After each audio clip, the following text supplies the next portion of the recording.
بسم اللہ الرحمن الرحیم۔ توجہ کریں بھی، فائے ناقصہ کے ہم نے یہ 5 گروپ بنائے تھے، اور پہلے گروپ میں پہلے ہے فعل تغیر یعنی سارا۔ تو سارا جب فعل ناقص ہو تو یہ ایک صفت سے دوسری صفت کی طرف یا ایک حالت سے دوسری حالت کی طرف انتقال کے لیے آتا ہے۔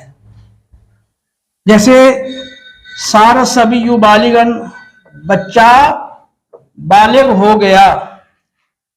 سار الشباب شیخن، جوان بوڑھا ہو گیا۔ سار الطین خلفن، مٹی ٹھیکری ہو گئی۔ سار البصیر اعمی، بینا نابینا ہو گیا۔ سار الخشبۃ رمادن، اور لکڑی راکھ ہو گئی۔ سار الماء ثلجن، پانی برف ہو گیا۔ سار الکافر مسلمن، کافر مسلمان ہو گیا۔ سار الفاسق صالحا، فاسق صالح ہو گیا۔ سار الجاہل عالما، جاہل عالم ہو گیا۔ سار الغنی فقیرا، غنی فقیر ہو گیا، یا سار الفقیر غنیا۔ سار المریض صحیحا، بیمار تندرست ہو گیا۔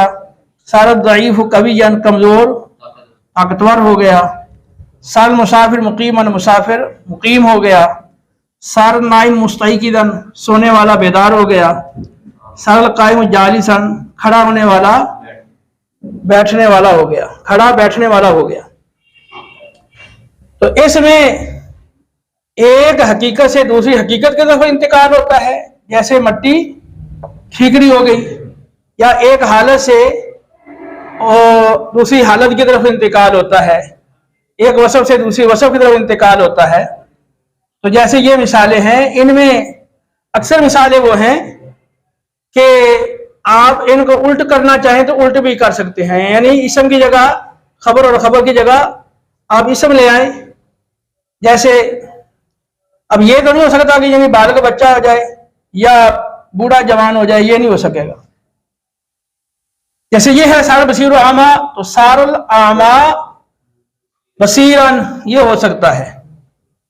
اور اسی طرح لکڑی جو ہے وہ راکھ ہوگی، اب راکھ تو لکڑی نہیں ہوگی، لیکن یہ ہو سکتا ہے کہ سار الماء ثلجن، پانی برف ہو گیا، اور سار الثلج مان، اور برف پانی ہو گئی۔ اسی طرح کافر مسلمان ہو گیا، اس طرح مسلمان کافر بھی ہو سکتا ہے۔ فاسق صالح ہو گیا، صالح فاسق بھی ہو سکتا ہے۔ جاہل عالم ہو گیا، عالم جو ہے وہ اگر بالکل بھول جائے تو جاہل ہو سکتا ہے۔ یا غنی فقیر ہو گیا اور فقیر غنی ہو گیا۔ مریض تندرست ہو گیا، تندرست بیمار ہو گیا۔ ضعیف طاقتور اور طاقتور ضعیف ہو گیا، یہ ہو سکتا ہے۔ مسافر مقیم، مقیم مسافر ہو گیا۔ اس طرح نائم مستيقظ، اور مستيقظ بیدار سونے والا ہو گیا۔ اسی طرح قائم جالس، اور جالس قائم ہو گیا۔ آپ ان کی مزید مثالیں اس طرح اسم خبر کو بدل کے بھی جہاں جہاں ممکن ہے آپ بنا سکتے ہو۔ تھوڑا سا اور غور کریں گے تو آپ جو ساری کتنی چاہیں اس کی مثالیں بنا لیں۔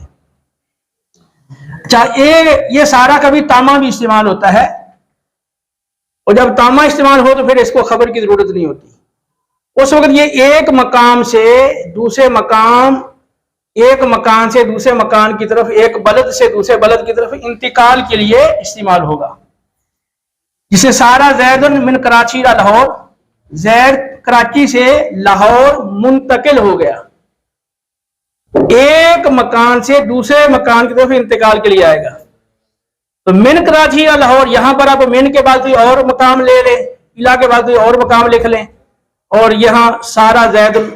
تو جو بھی ایک مکان سے دوسرے مکان میں منتقل ہوتا ہے تو اس جملے سے اس کے مطابق، اور اس طرح کے آپ یہ جملے شہروں کے نام بدل بدل کے، اور یہاں اسم اسماء اعلام بدل بدل کے آپ جتنے چاہیں آپ جملے سے بنا سکتے ہیں۔